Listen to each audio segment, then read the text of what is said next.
আসসালামু আলাইকুম। সবাই কেমন আছেন? আশা করি ভালো আছেন। আলহামদুলিল্লাহ, আমিও ভালো আছি। আজকে রান্না করব কষা কষা হাঁসের মাংস, আর সাথে থাকবে ঝরঝরা পোলাও। তো অনেকে হাঁসের মাংসটা খেতে চায় না বা পছন্দ করে না। হাঁসের মাংস রান্না করলে নাকি একটা গন্ধ আসে। তো আজকে রান্নায় থাকবে সব ধরনের টিপস, ঝরঝরা পোলাও ভাত কীভাবে রান্না করতে হবে, আর সেই সাথে অনেক সুস্বাদু হাঁসের মাংস রান্না। তো সম্পূর্ণ ভিডিওটি দেখতে থাকুন।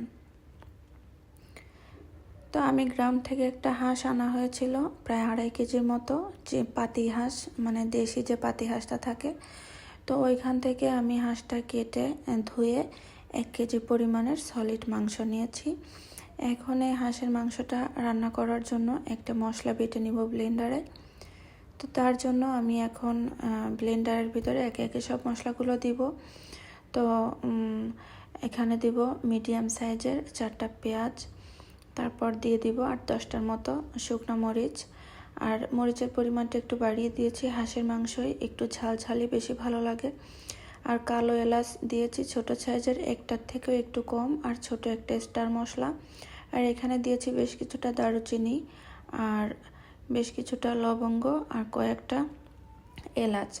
এখন দিয়ে দিলাম 1/2 চামচ শাহি জিরা, আর এই শাহি জিরাটা দিলে কিন্তু অনেক সুন্দর একটা স্মেল বের হবে। আর এখানে দিব টুকটাক শাহি গরম মশলার গুঁড়া, এখান থেকে খুবই সামান্য পরিমাণে একটু দিতে হবে। আর দিয়ে দিচ্ছি 1/2 চামচের মতো ধনিয়া গুঁড়া, আর এখানে দিয়ে দিব 1.5 টেবিল চামচের মতো রসুন বাটা, আর 1.5 টেবিল চামচের মতো আদা বাটা, আর 2 টেবিল চামচের মতো জিরা বাটা। আমি সব তরকারিতেই জিরা বাটার পরিমাণটা একটু বাড়িয়ে দেই, কারণ কাঁচা জিরা বাটা তরকারিতে দিলে কিন্তু ওই তরকারির টেস্টটাই অন্যরকম হয়, খেতে খুব বেশি ভালো লাগে। আর এখন সব শেষে দিয়ে দিলাম একটু লবণ। লবণটা দিলে মশলাটা খুব ভালোভাবে ব্লেন্ড হতে সাহায্য করে। মানে অনেক ব্লেন্ডারে আছে না শুকনো মরিচ একটু ছাবা ছাবা থাকে, তো লবণটা দিলে কিন্তু আর ওই ছাবা ছাবা থাকে না, খুব সুন্দরভাবেই ব্লেন্ড। এখন মশলাটাকে আমি মাংসের সাথে খুব সুন্দরভাবে মাখিয়ে নিব। আর এখানে দিয়ে দিব 1 টেবিল চামচের মতো হলুদ গুঁড়া। তো হলুদ গুঁড়া দেওয়ার পরে খুব সুন্দরভাবে সব কিছু মাখিয়ে, আর ব্লেন্ডারের জারটা ধুয়ে সামান্য একটু পানি দিব। আর কোনো পানি দিব না, মানে মাংস থেকে যে পানিটা বের হবে এটা দিয়েই কিন্তু মাংসটা কষানো কমপ্লিট করব। তো এখন হচ্ছে আমি ঢাকনা দিয়ে ঢেকে চুলার জলটা মিডিয়াম টু লোয়ে রেখে প্রায় আধা ঘন্টার মতো আমি মাংসটাকে কষাবো। তাতে করে কি হবে, মাংসর ভেতর থেকে যে পানিটা বের হবে ওই পানিটা দিয়ে মাংসটা কষালে কিন্তু এই মাংসের টেস্টটাই বেশি ভালো আসবে। তো এই তো আমি একটু মাঝখানে নাড়াচাড়া করে দিচ্ছি, তারপরে আবারও ঢাকনা দিয়ে ঢেকে আরও প্রায় 15-20 মিনিটের মতো একটু কষিয়ে নিব। তো দেখেন আমার প্রায় আধা ঘন্টার মতো এটা কষানো হয়েছে, আর উপর থেকে অলরেডি তেল ভেসে উঠেছে। আর এখানে আমি দিয়ে দিব বেশ কিছুটা আলু, মানে 5-6টার মতো আলু দিয়ে দিব। তো আলুটা দেওয়ার পরে একটু নাড়াচাড়া করে এখানে দিয়ে দিব গরম পানি।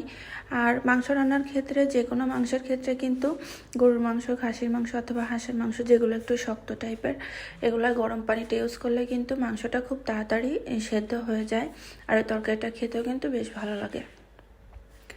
এখন হচ্ছে আমি এখানে গরম পানিটা দিয়ে আমি ঢাকনা দিয়ে ঢেকে চুলার জালটা মিডিয়ামে রাখবো। মানে আমার মাংসটা কিন্তু অলমোস্ট 50%-এর মতো সেদ্ধ হয়ে গেছে কষানোর সাথেই। তো এখন আমি সেই পরিমাণ বুঝেই পানি দিলাম, দিয়ে আমি অন্য চুলায় বসিয়ে রেখেছি তরকারি। আর এখন আমি পোলাওর জন্য এরকম একটা গ্লাসের 1 গ্লাস মানে চাল নিয়ে নিচ্ছি। তো এই গ্লাসে সম্ভবত 1/2 কেজি চাল ধরে, মানে 1/2 কেজির একটু কম ধরে, যাই হোক আমি এরকম গ্লাসের 1 গ্লাস চাল নিয়ে ধুয়ে ঝরা দিয়ে রাখছি এক সাইডে। এখন আমি ফ্রাই প্যানে দিয়ে দিচ্ছি 2 টেবিল চামচের মতো ঘি, আর দিয়ে দিচ্ছি 2টা এলাচ, একটু সামান্য মুখটা ফাটিয়ে দিয়েছি একটা স্মেল বের হওয়ার জন্য, আর দিয়েছি বেশ কিছুটা কিশমিশ। এখন একটু ভেজে নিয়ে এর ভেতরে দিয়ে দিলাম আমি মিডিয়াম সাইজের একটি গাজর গ্রেট করে রেখেছিলাম, আর এই গাজরটা ঘিয়ে ভেজে নিব 1 মিনিটের মতো। আর গাজরটা দিলে কিন্তু দেখতে সুন্দর লাগবে, পোলাওর ভিতরে একটা ছিটা ছিটা জাফরানের কালার আসবে। আর কথা আছে না, যে জিনিস দেখতে ভালো সেই জিনিস খেতেও কিন্তু মজা হয়। তো আপনারা চাইলে গাজরটা বাদ দিতে পারেন, তো আমি দিয়েছি, আমার ভালো লাগে তাই। আর এখানে দিয়ে দিলাম স্বাদ মতো লবণ, আর এখন দিয়ে দিচ্ছি 2 টেবিল চামচের মতো গুঁড়া দুধ দিয়ে আর একটু চালটা ভালোভাবে নেড়ে চেড়ে এখানে দিয়ে দিব গরম পানি।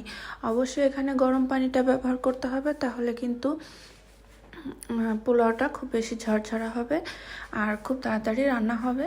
তো পানিটা আমি নিয়েছি, আমি যেই গ্লাসে করে চাল নিয়েছিলাম ওই গ্লাসে করেই নিয়েছি, মানে 1 পট চাল নিয়েছিলাম, আর এখানে আমি 2 পটের থেকে একটু কম পানি নিয়েছি। মানে পোলাওর ক্ষেত্রে হয় কি, যে চাল নেওয়া হয় তার থেকে ডাবল পানি দেওয়ার নিয়ম, তবে আমি বলবো যে ডাবলের থেকে একটু কম দিতে হয়, তাহলে কিন্তু পোলাওটা নরম হয় না, কোনোভাবেই নরম হওয়ার চান্স থাকে না, একদম পারফেক্ট ঝরঝরা হয়। তো আমি প্রথমে 4-5 মিনিটের মতো একটু হাই হিটে রান্না করে তারপরে একদম চুলার জলটা লোয়ে রেখে আমি 10 মিনিটের মতো দমে রেখেছিলাম। এর ভিতর কিন্তু আমার পোলাওটা দেখেন একদম পারফেক্ট ঝরঝরা হয়েছে, দেখতে মাশাল্লাহ কতটা সুন্দর লাগছে, ভেতরে ছিটা ছিটা জাফরানের কালার ওই যে গাজরটা দেওয়ার কারণে।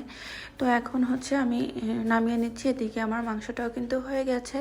আমি মাংসটায় একটু ভুনা ভুনা রেখেছি, খুব বেশি ঝোল রাখিনি।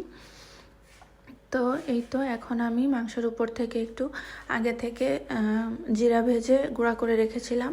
ভাজা জিরার গুঁড়া দিলে কিন্তু তরকারির স্মেলটা সুন্দর আসে, খেতেও বেশ ভালো লাগে। তো এই তো আজকের আমার শুক্রবারের আয়োজন ছিল হাঁসের মাংস আর ঝরঝরা পোলাও। আপনারাও চাইলে এইভাবে রান্না করে দেখতে পারেন। তো আলহামদুলিল্লাহ আমার সব কিছুই রান্না হয়ে গেছে, এখন হচ্ছে আমরা সবাই মিলে গরম গরম এটা খাবো। তো আমার রান্নাটা কেমন লেগেছে আপনাদের কাছে অবশ্যই কমেন্ট করে জানাতে পারেন।